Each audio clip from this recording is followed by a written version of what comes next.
Hey guys, welcome to my kitchen. How you doing? Hey, listen, today, I'm telling you, I know I always say it's going to be a great day in my kitchen. I know I get excited, but I'm going to tell you right now, today's a big day because today we're going to make one of my favorite desserts, cannoli. Who doesn't like a cannoli? You know what I'm saying? Hey.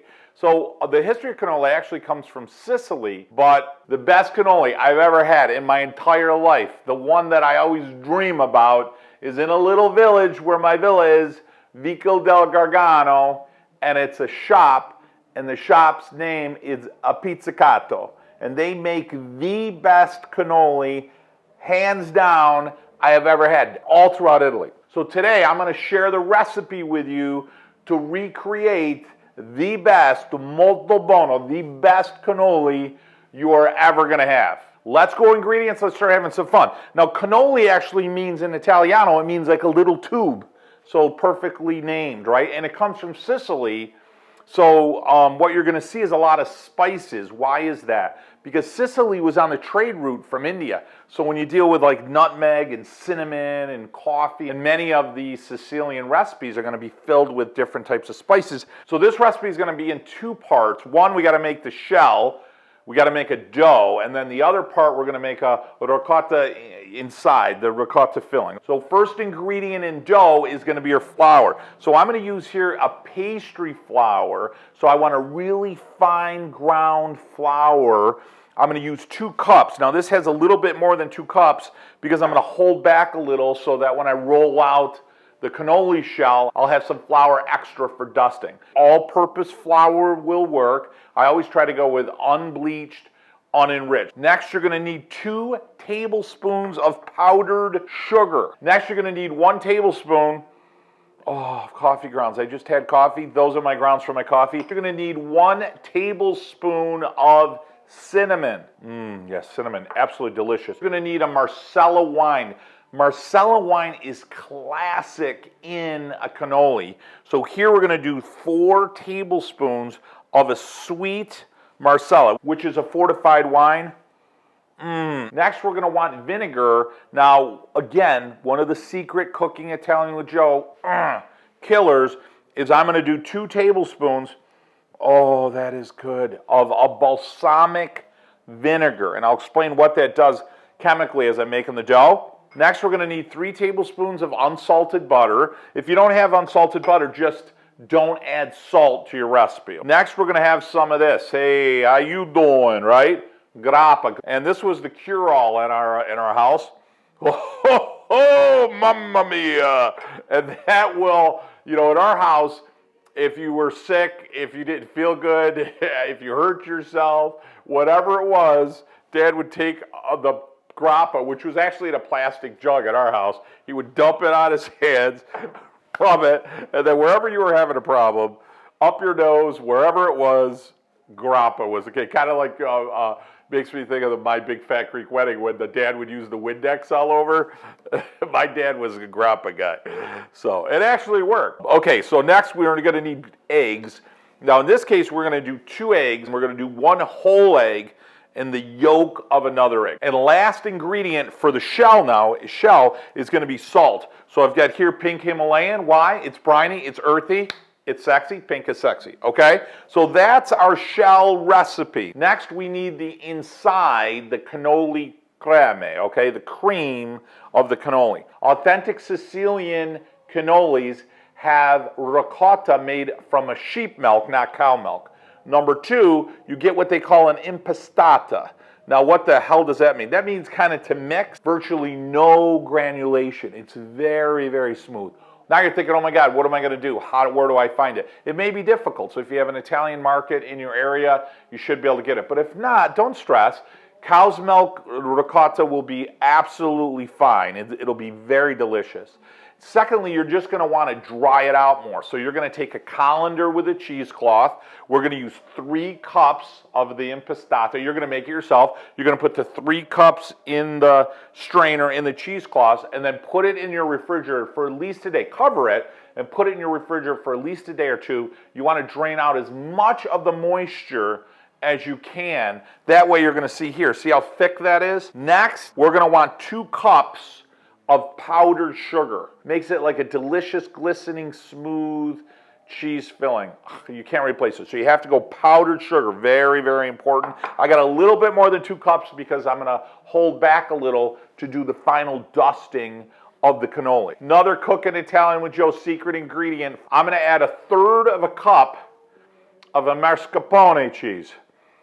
Oh, it tastes like a really thick, dense cream with a little bit of a cheese flavor to it. Next, we're going to add some lemon, and we're going to add the rind of a lemon. You don't want to add lemon juice because it'll curd up the ricotta, and you don't want to curd it up. Secondly, I don't want to add liquid to the cannoli cream. So I'm going to add the rind of a medium-sized lemon. Next ingredient is going to be vanilla, and I'm going to add 1 teaspoon. Oh, guys, we're going to add a nutmeg. Nutmeg is classic for a cannoli. It's classic for Sicily, and in this case we're going to add, like I say, a breath, like a 1/16 of a teaspoon. Yes, we're going to add a little salt to the cream filling, and why? The pinch of pink Himalayan, we talked about it, it's sexy, but it always, believe it or not, it brings out the sweetness from the sugar. Last, we're going to need olive oil. Now, I know what you're thinking. You're thinking, geez, why would I want to add extra virgin Italian olive oil to this recipe? You really don't want to add extra virgin, but if you did, you would want something grassy, earthy, peppery, delicious, extra virgin Italian from Italy. Where would I go? I know, Vito and Joe. So guys, anybody new to our channel, we have a farm right in Italy. We co-op with a whole group of farms in the area to bring you some of the best extra virgin Italian olive oil you're ever going to taste. I named the company after my 2 boys, Vito and Joe. You can hit the link above or below. Click buy it now. You can go to my website or my Facebook page, Cooking Italian with Joe, and just click buy it now. We'll actually drop ship you a bottle right to your front doorstep.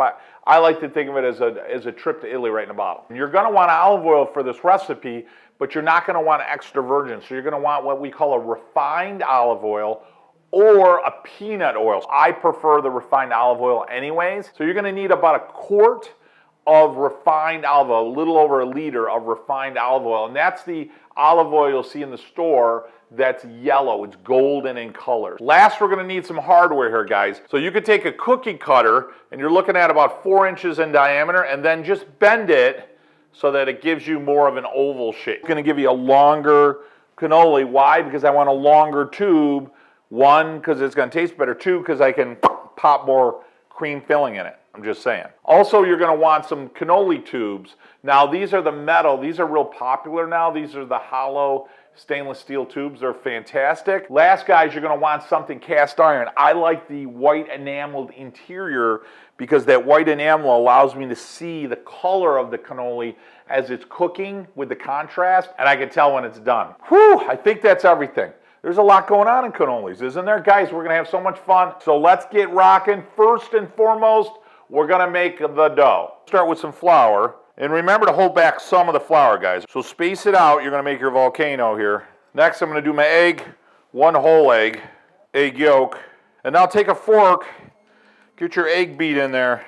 First, I'm going to add a pinch of salt. Next, I'm going to put in my grappa. Throw in my coffee grounds. Next, I'm putting in my balsamic vinegar. Why? Because the balsamic vinegar or vinegar is going to actually prevent the gluten from forming. It actually breaks up the proteins because I want it light and crunchy and bubbly. The other advantage you have with the alcohol is going to bubble rapidly when it's heated, and that's going to give you those beautiful bubbles. Marsala wine's going to do the same thing. You're adding a little bit more alcohol, a little bit more moisture. Adds a delicious, sweet, and characteristic flavor to that shell. I'm going to add my cocoa. Next, I'm going to add my sugar. I had a little blowout in my volcano. Did you guys see that? So you're just going to keep mixing this here. I'm going to grab my baker scraper here. This always makes life easy. Guys, I've got the dough consistency just where I want it. Now I've got those 3 tablespoons of butter. So I'm going to put the butter right on top and just start incorporating it. So my dough's just a little bit sticky, but I want to knead it just for a couple minutes and get it nice and smooth. So take some flour, and then you're just going to start to pull it and knead it back and forth. And that little extra flour you add will get rid of that last bit of stickiness. You want it just tacky enough to pick up the flour, but you don't want it to stick. You can see how everything's fully mixed throughout there. It's beautiful. So now I'm going to take my dough, which is just beautiful and soft. I'm going to put that right in the middle of some plastic wrap. Why? Chemistry and magic happens. You hear people talk about resting your dough. One thing is it rests any potential gluten formation. That's true. But what it also does, it allows for the wheat, or the flour in this case, to hydrate. So when it absorbs all that moisture, it's going to absorb all those fluids, the grappa, the marsala, all those other delicious spices that we added to this. And that's really going to enhance the flavor, and it's going to lead to a very flavorful and crispier shell. Guys, the dough's in the refrigerator. We're going to keep it in there for probably about 2 hours. Now I want to make that filling. So I'm going to take my 3 cups of my impastata. Next, I'm going to take my mascarpone cheese. Now I'm going to add my paddle. I don't want to use a whip here because I'm not looking to incorporate air. Now I'm going to put it on a really low setting and just get it going. While this is mixed, I'm going to take my pink Himalayan. I'm just going to put a pinch. Now, guys, I'm taking my lemon zest. Put that on a slow mix. Now we're going to add a little bit of nutmeg. So again, really light, maybe like 3 or 4 passes on this. I'm going to add the powdered sugar. And I'm going to hold back a little bit because I want the powdered sugar to top off the cannoli. See how it immediately changes when you put that sugar in there? Now I've got 2 ingredients left. I'm going to drizzle in my 1 teaspoon of vanilla. Now what I'm going to do is I'm going to put it on a really slow mix. And just for about 30 seconds, I'm going to mix in my mini chocolate chips. Finito. I don't want to dirty a dish, so I'm going to literally take whatever bag you're going to use. You can grab a big old plastic bag and cut the end off. You see a lot of people do that. So that's essentially what I'm going to do. I'm going to grab my pastry bag and I'm going to put this in the refrigerator. Do you not just want to go, ah? I mean, anybody thinking that? Now listen, you don't want to get the bowl too clean because, you know, sometimes you got to taste it to make sure everything's okay. So I'm going to put that right in the refrigerator. So in an hour or two when I'm ready to fill the cannoli shells, it's ready to go. Makes life easy. Guys, time to roll it to shell. I just pulled this out of the refrigerator. I took the egg white that I had left over from one of the eggs and I added it to a dish with a little bit of water, maybe a tablespoon or 2 of water, stirred that up. I'm going to use that as a glue to seal up the cannoli shell. I got my extra flour, I got a little brush, a couple of rolling pins, Vito and Joe's Alva, but you guys can order that later. And hey, just another reminder, a quick important tip.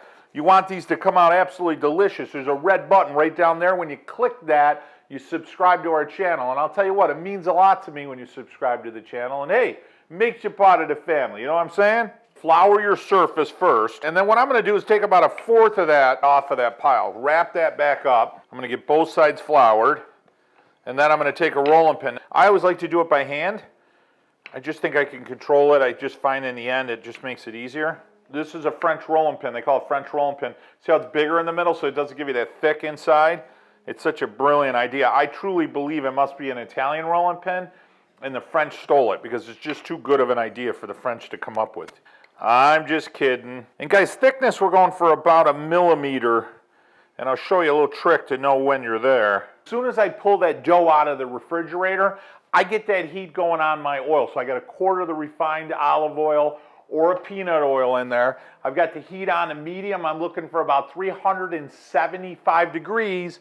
I've got that candy thermometer in there because I want to get these in the oil pretty much right after I roll them on the tube. Guys, you see how you can see the silhouette of my hand through the dough? That's when you know you're done. It's perfect thickness. So I like to get it loose with the scraper first. I want to get as much out of here as I can. I'm going to do that with every one I can get here. And then I'm just going to take that extra dough off. Now I'm going to tell you to take one of the cannolis, give it a nice roll. I'm really looking for it to be a little longer, not necessarily wider. I'm going to take my cannoli tube, and now guys, take your egg wash here and just go right along the whole edge, wherever it's going to touch the dough.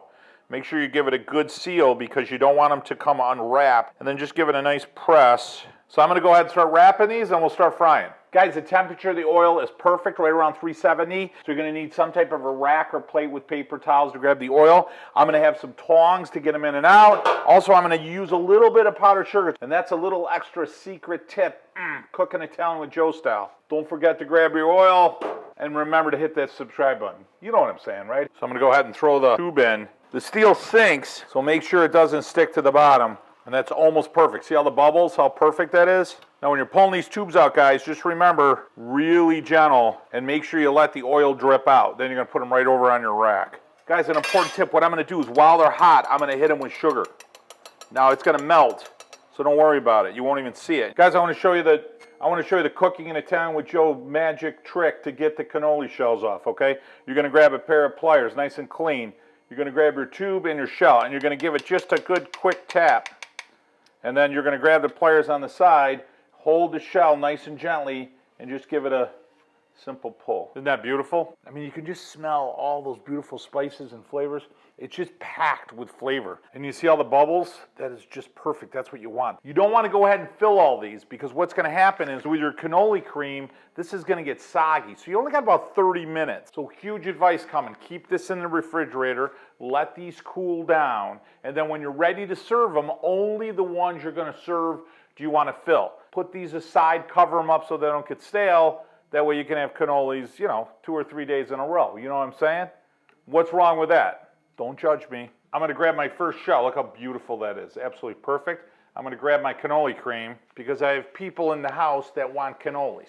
And real simple, I'm going to get it right in there and I'm going to give it a squeeze and let it fill up. Oh, there you go. Absolutely perfect. Turn it around. Get it right in there, nice and deep. I'm going to grab this one here, get it in there. Now, guys, we're going to finish this off, so I'm going to hit it with some powdered sugar. Perfect. You guys ready? Here you go. Open up. Open up. Guys, favorite time, taste time. I'll tell you the aroma. You can just get the coffee and the cinnamon. My mouth is watering. The ricotta cheese.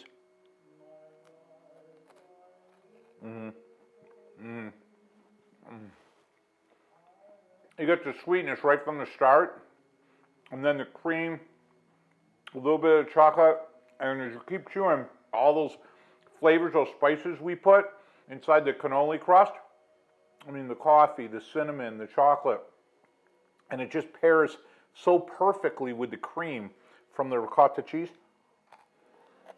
I'll tell you, the magic on the ricotta is the sugar that we added, just enough, but not too much, and the mascarpone cheese.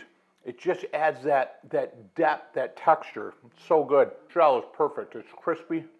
It's bright on its crunch. This is one of those recipes I share with you guys that it literally gets better with every bite.